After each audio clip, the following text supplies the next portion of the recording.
Hello guys, কি অবস্থা সবার? কেমন আছেন? আশা করি আপনারা সবাই ভালো আছেন। আজকে আমি দেখাবো রামপাল তাপবিদ্যুৎ কেন্দ্রের চিমনি। এটা কত বড়, ভিতরে কেমন দেখতে, ওগুলো আমি আজকে আপনাদের দেখাবো।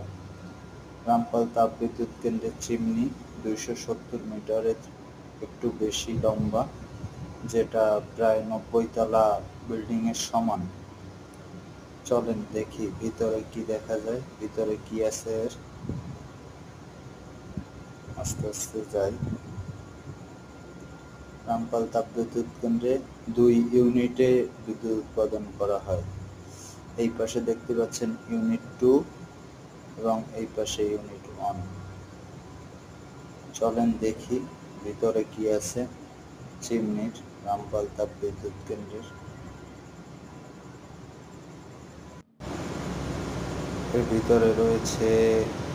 এর ভিতরে যে পরিমাণে জায়গা আছে তাতে মোটামুটি একটা ফুটবল খেলার মাঠের মতো।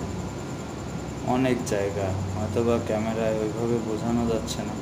এই সিঁড়ি দেখা যাচ্ছে, সিঁড়ি দিয়ে উপরে ওঠা যায়, লিফটও আছে এবং উপরে দেখা যাচ্ছে 2 ইউনিটের 2 লাইন, যেখান থেকে ধোঁয়া নির্গত হয়। অনেক বড়।